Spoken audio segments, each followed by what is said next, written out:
Hola amigos, hola amigas, welcome, bienvenido, croeso y salam, welcome to the channel, y'all, Chash and Yakshi Mash. Today we're back with a fresh, clean solution. Let's get cleaning some old records. So we have, first of all, a Zonophone.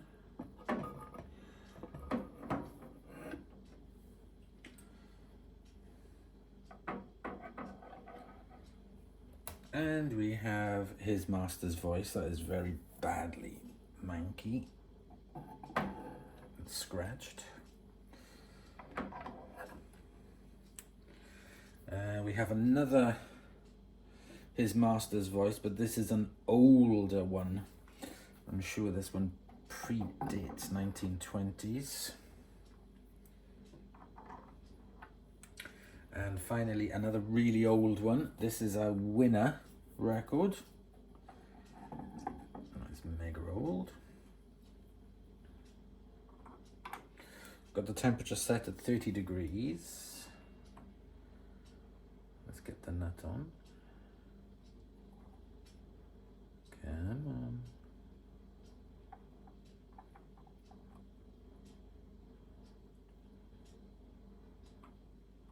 Ugh.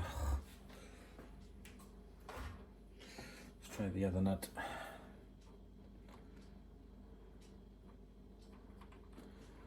Don't know why I always have a problem with that nut. Right. They're on. There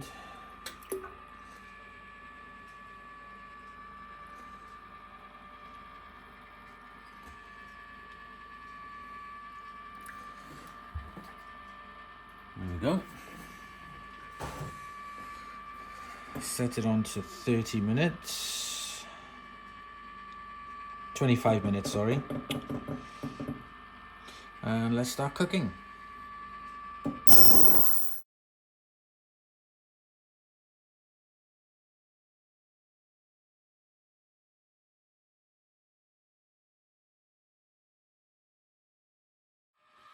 Okay.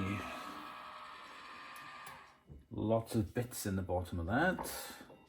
Not surprising.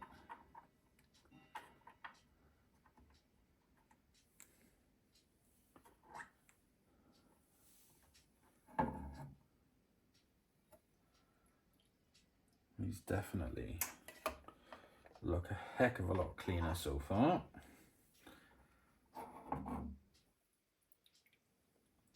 Still battered to shit, but still clean.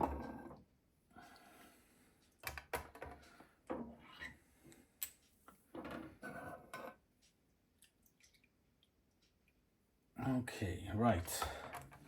Gonna let these dry off as we do, and I'll meet you in the living room.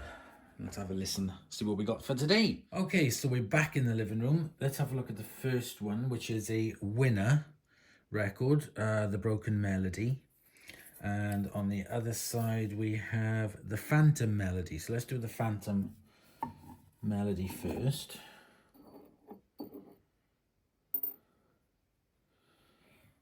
And let's have a listen. Take the break off.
It was quite sad sounding.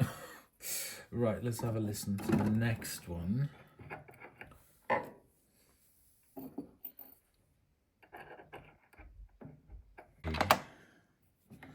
Let's have a listen.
Well, that was a very cheery sounding record. Now I just want to go out and break my records. Now, oh, that's a tight fit in the album sleeve, but it's in. Just right. Let's hope that this one's a little bit happier. We've got an old His Master's Voice. This is the Cricket Serenade and Dance of the Songbirds. Let's have Dance of the Songbirds. That sounds happy and cheery. Let's have a listen.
that didn't disappoint. That was definitely cheery. Let's have a listen to the other side, which I said was the Crickets Serenade. So we heard birds in the first one. We'd probably hear crickets in this one.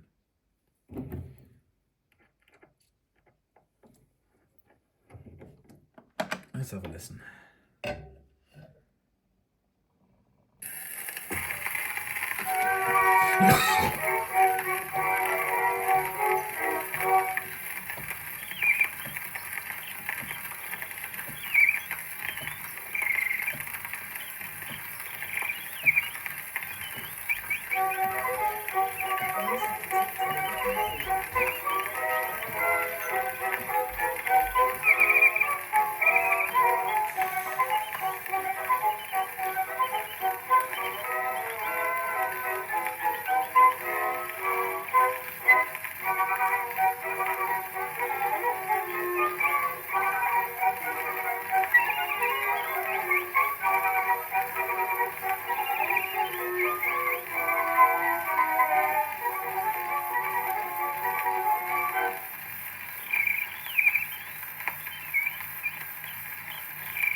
Well, if they were supposed to be crickets, they sounded very much like birds. Either that, or they didn't incorporate the sound of the crickets, and those were the birds jumping down to eat them. Anyway, that's an old His Master's Voice. Let's have a listen to a more modern His Master's Voice. Now, I know this is newer because it's a heck of a lot lighter. So this one is One for All for One Foxtrot. Nat Shilkret and his orchestra with vocal retrain. And on the other side we have Lady Divine Waltz.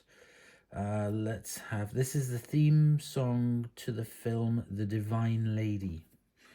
Let's have a listen to that one first. I'm running out of these medium needles and I'm not entirely sad because they're a bit hit and miss. Right, let's try this one.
Well, that was very nice.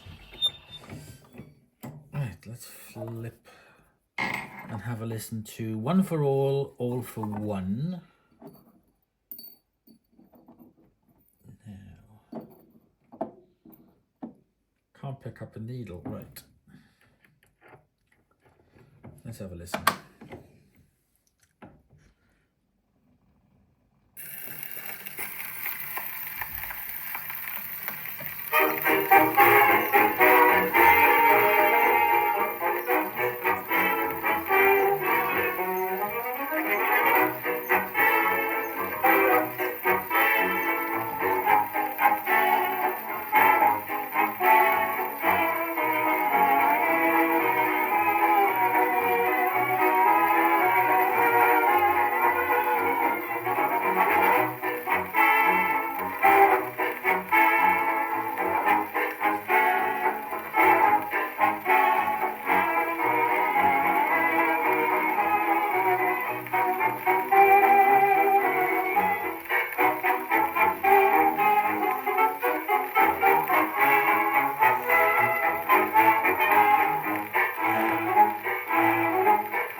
Well, that side sounded a lot better than the other side, so that side's obviously been protected a bit more. I quite like that. Was it from a movie?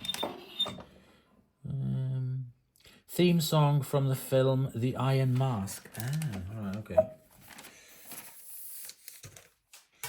And finally, we have a Zonophone that looks in really good condition. The 7 Ages of Man Part 1 and Part 2. So I'm gonna put in a soft needle for this, because I have a feeling it's going to be quite loud. So part 1, here goes.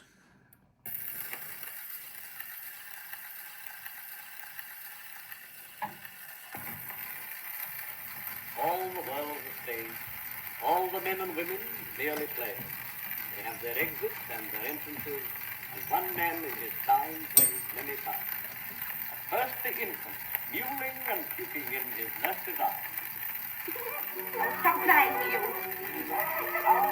Dear, you don't want to stir me.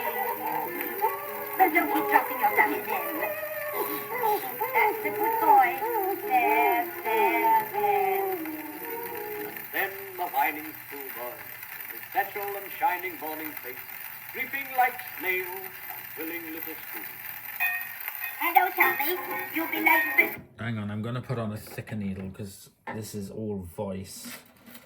Let's try a loud one.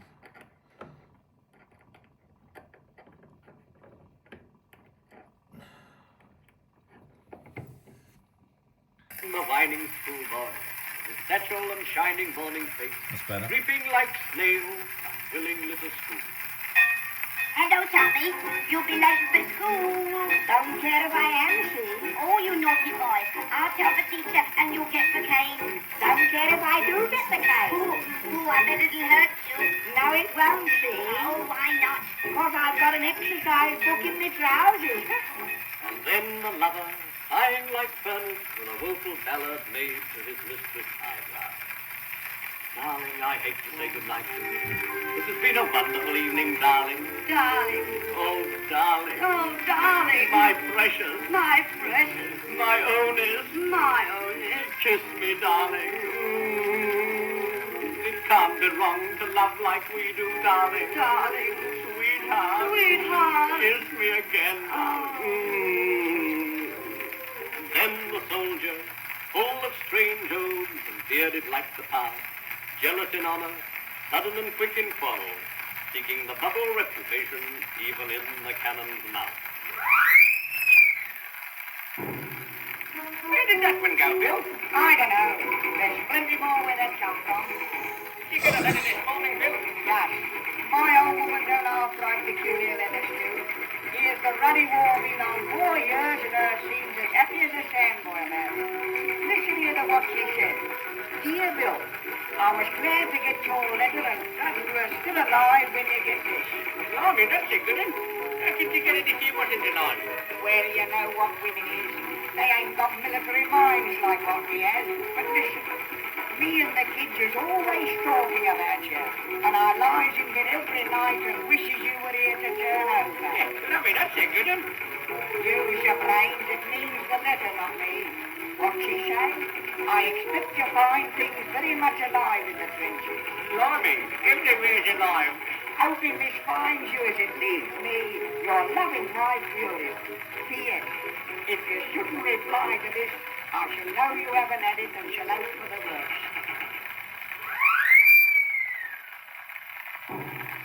Hello, there it is again.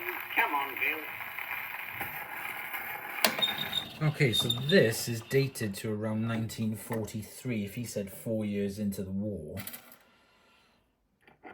Right, let's try the other side.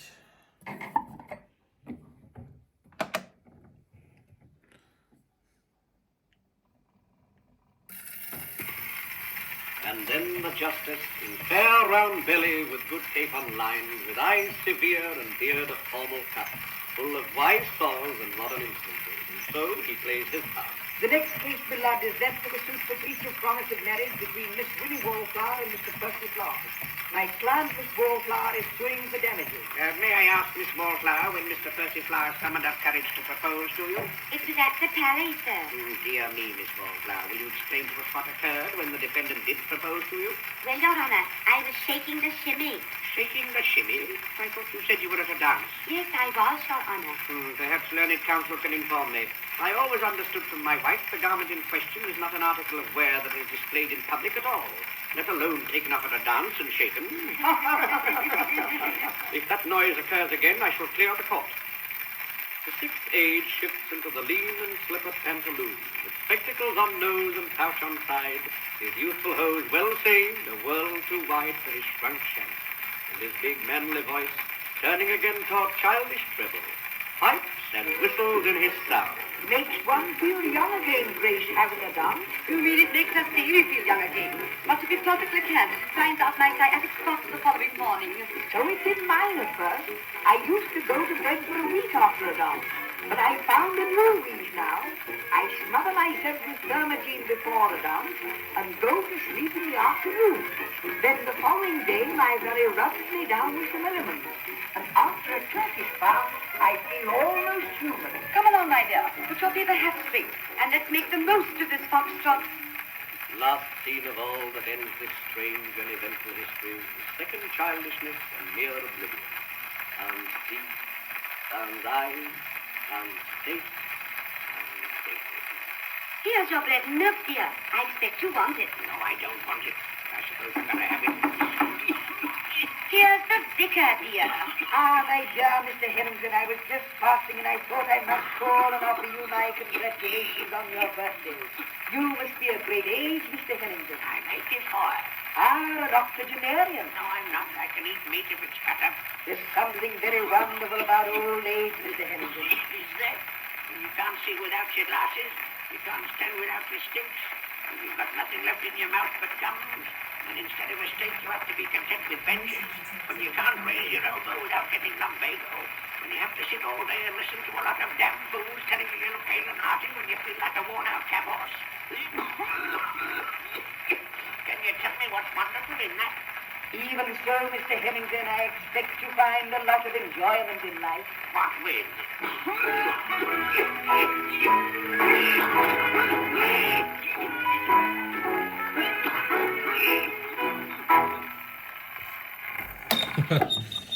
That was a funny little ditty. It's quite interesting to hear the people speak back in those days. It's understandable, but a lot of the words are just unrecognizable. So there we go, 4 more rescued, cleaned up and played, probably for the first time in goodness knows how long. I hope you've enjoyed this episode, and join me next week for another one. We've only got about 3 or 4 left. Some of you will be going yay, but yeah, we've saved some more, and as you can see, the pile is getting quite high. So thank you very much for watching, and I'll see you in the next episode. Bye y'all.